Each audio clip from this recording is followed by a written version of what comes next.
Hi, my name is Sławomir and I live in Poland.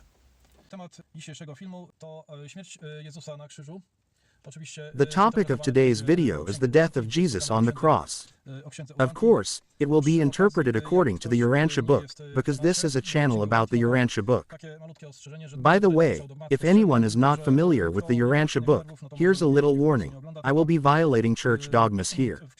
So, if you don't have strong nerves, it might be better not to watch further.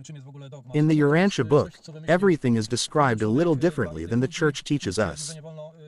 What is a dogma anyway? A dogma is something invented by one person for other people, who then stated that this dogma must not be violated. That this is how it is and how it must remain. And in my opinion, the person who invented the dogma could simply be wrong.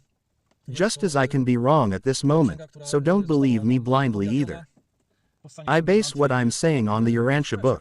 Where did the Urantia Book even come from? The Urantia Book is a book that was revealed to us. The origin of the Urantia Book is not fully explained. It was materialized, in a very simplified way you could say that, by spiritual beings who made contact with humanity. But I don't want to elaborate on that topic here. Where did the idea for this broadcast even come from? If anyone follows my channel, you know that I released a series of short videos about Jesus. Various comments appeared under those videos. I picked 3 such questions. The questions were asked not by a Christian, but by a Muslim.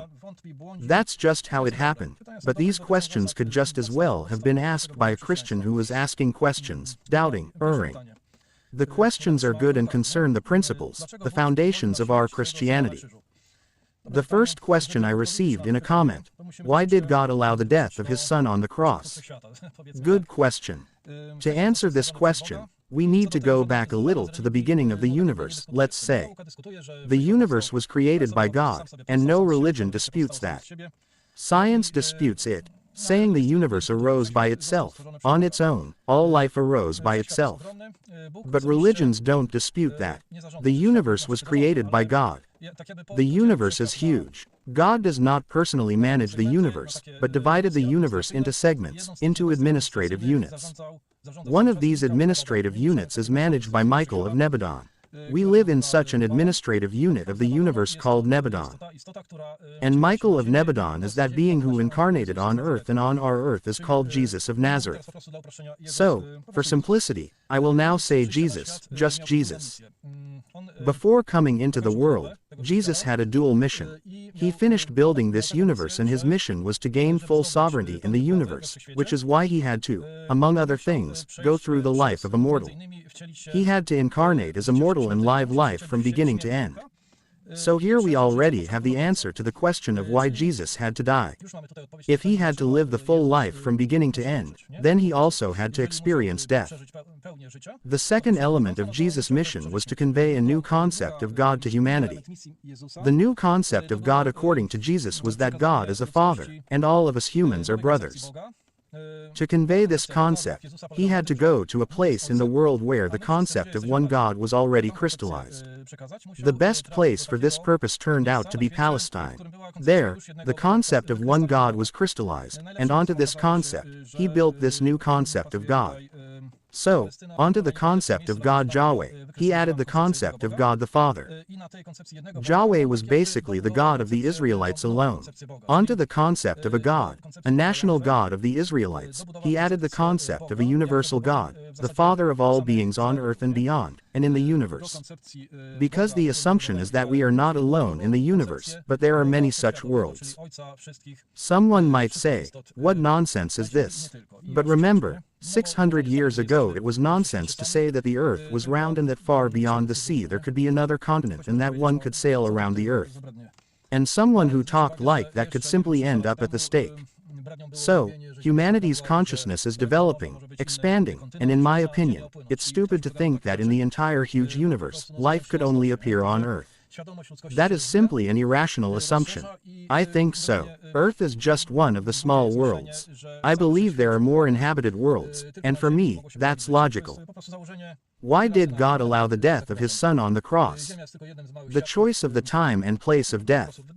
We have Jesus, who came to earth to experience the life of a mortal and to announce the new idea of God. Unfortunately, there is the old idea of God and there are Jewish priests whose vital, financial interests he disrupts. The turning point that actually decided that Jesus would be sentenced to death is his entry into the temple, where he overturned the tables of the merchants. Enormous amounts of money were changing hands there. Imagine, for the Passover festival, you had to sacrifice, for example, a dove. Normally, you couldn't just come with your own dove and sacrifice it. You had to buy a dove at the temple, a special dove, specially bred.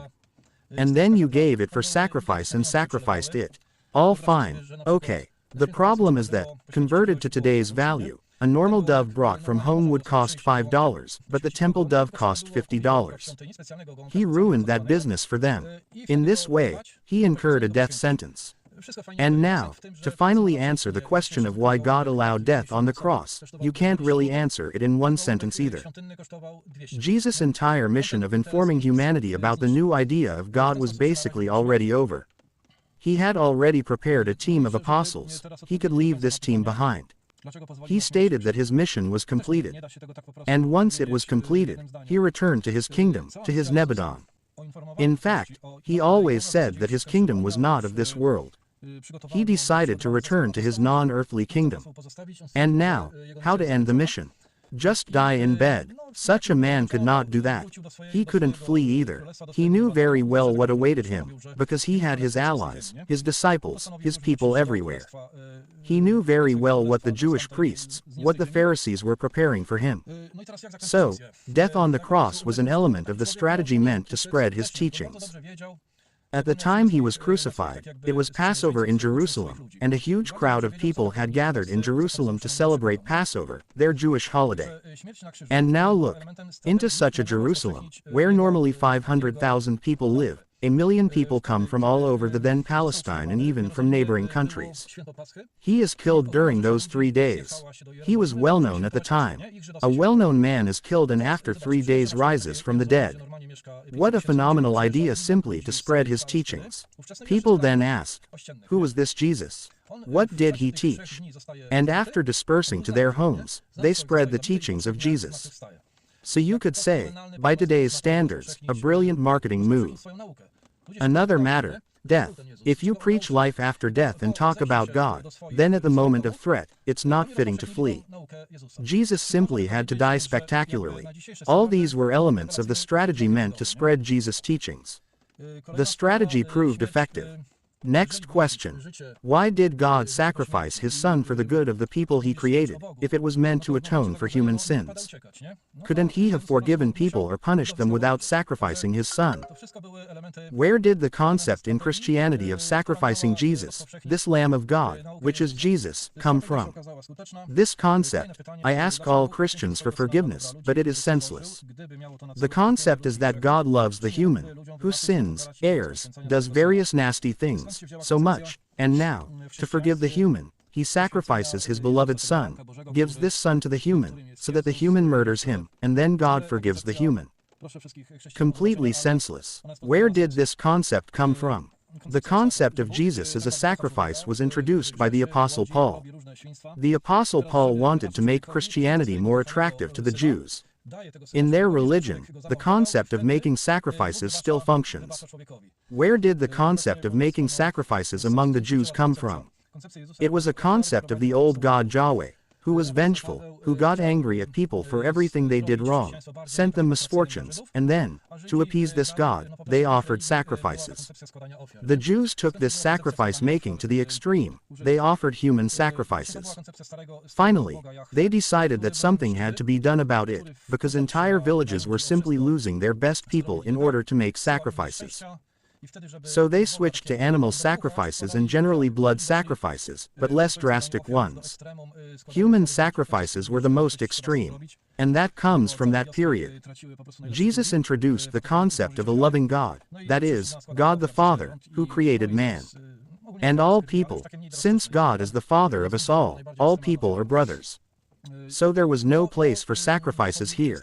According to Jesus' teaching, God expects spiritual development from man, and spiritual development does not consist of making sacrifices, but of experience, reflection, and proper conduct. So, for example, according to the old philosophy, if someone wronged me, my friend, let's say, did me some wrong, then from that moment I hate the friend and also to him wrong. But because I did wrong, so that God wouldn't get angry with me, I make a sacrifice, and the matter is settled. According to the Old Testament. According to Jesus' concept, it doesn't work like that anymore. So, if a friend wrongs me, then I must forgive him and cannot hate him. So at that moment, making a sacrifice makes no sense. Because I have to rise above my emotions. For what reason did my friend wrong me? Perhaps he needs help. So, for example, if he robbed me, maybe he lacks something, maybe he needs financial help. Jesus claimed that if a person does something wrong, he has some problem and needs to be helped. So there is no place for hatred. And there was no such thing at all that Jesus was sacrificed so that we could continue to sin and do as we please because Jesus was sacrificed and everything is fine. No, there was no such thing. This concept was introduced by the Apostle Paul and has been continued by the Church for 2,000 years. And the last question, when was Jesus born and where is his tomb?